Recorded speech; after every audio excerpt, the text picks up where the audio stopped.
નમસ્કાર દર્શક મિત્રો, બ્રેકિંગ ન્યૂઝમાં આપનું હાર્દિક સ્વાગત છે. આપ જોઈ રહ્યા છો ગુજરાત ન્યૂઝ 24.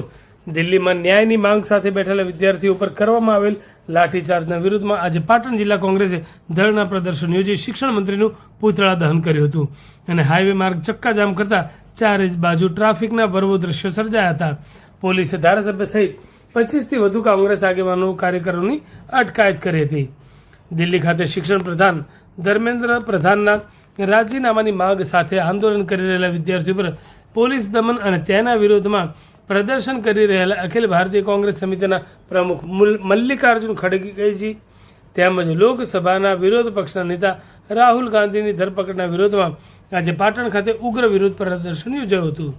ગુજરાત પ્રદેશ કોંગ્રેસ પ્રમુખ અમિત ચાવડાની સૂચના અનુસાર પાટણ જિલ્લા કોંગ્રેસ સમિતિ દ્વારા ટીપી 3 રસ્તા ખાતે તાત્કાલિક ધોરણે આ વિરોધ કાર્યક્રમનું આયોજન કરવામાં આવ્યું છે.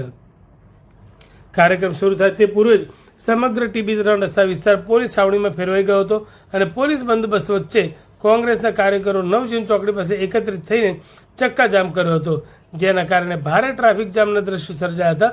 આ દરમિયાન કાર્યકરો દ્વારા શિક્ષણ પ્રધાન ધર્મેન્દ્ર પ્રધાનના પૂતળાનું દહન કરવામાં પણ આવ્યું હતું. પ્રદર્શનને રોકવા માટે પોલીસ અને કોંગ્રેસના કાર્યકરો વચ્ચે ભારે ઝપાઝપી થઈ હતી.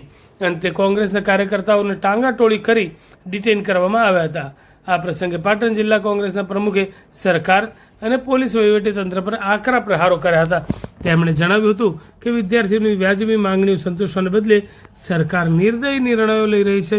જો આગામી સમયમાં પોલીસ કોંગ્રેસના કાર્યકરો પર આ જ રીતે બર્બરતાપૂર્ણ જુલમ ગુજારશે તો કોંગ્રેસ દ્વારા પોલીસ વહીવટીતંત્ર વિરુદ્ધ પણ ઉગ્ર કાર્યક્રમો યોજવામાં આવશે.